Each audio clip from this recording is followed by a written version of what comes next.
Today we're talking about tyres. One of my personal favourites. A lot of people don't think they're very exciting or very important. That's wrong, at least the important bit. So firstly, let's talk about tyre pressures. They're one of the most underrated things that you at home are doing. So check your tyre pressures, make sure they're right. You want to use less fuel, you want your tyres to last longer, you want the car to be safer, grip on the road better. Tyre pressures, tyre pressures, tyre pressures. For us, there's a minimum tyre pressure, 17 PSI. That came about because we're all having a little bit of fun dropping them down. What that was doing was it was giving us a larger contact patch. You've probably heard about in the car ads, you've got one fist size of grip on the road. We got a little bit more because the tyres are bigger, but not a lot more. So what we were doing, we were all dropping the tyre pressures down. That's really good, except the tyres last a lot less time. So we were dancing on the edge. It was fun when you're getting it right, not so fun when you're getting it right. There's a few tyres that exploded. Fun police came in, put some minimum pressure rules, so 17 PSI. To combine with your tyre pressure, so when you put them low, just like on your road car, they're going to sit down, they're going to squash more. I don't know if you've seen it. If you haven't, you've got a YouTube and have a look at when the tyres are race car tyres, they almost come off the tyre. They almost come off the wheel when they're loaded up in a corner. It's pretty cool and scary to watch. So if you want the low pressures, you need what's called camber.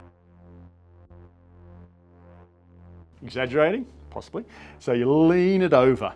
There's that minimum tyre pressure rule, there's no maximum, but there's no camber rule. So we can have as much fun with this as we want. Supercars say go hard.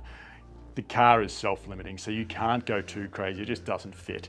But what this does is it helps when you're going around the corners, it helps keep the tyre on the road. As we were saying before, the tyre's squishing under your load, obviously on the bottom side, but so it's moving across. So to make sure that it doesn't roll underneath you, so that the tyre's rolling away, you want to stay on that tyre. So if you lean it over, then as it rolls under, you still got that contact patch there. So this side that looks exaggerated, like it's off the ground, with that side load, it'll roll under and actually then it'll be on the ground. So you have more tyre on the ground, more grip, you can go faster around the corners.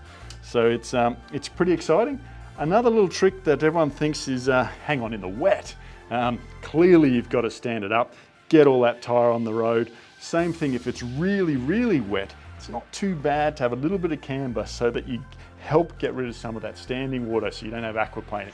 Aquaplaning, super dangerous on the road, super dangerous on the track. What that means is when you've got a big fat tyre like this and you've got a layer of water, you actually skim across the road surface. That's why it's called aquaplaning, water planing.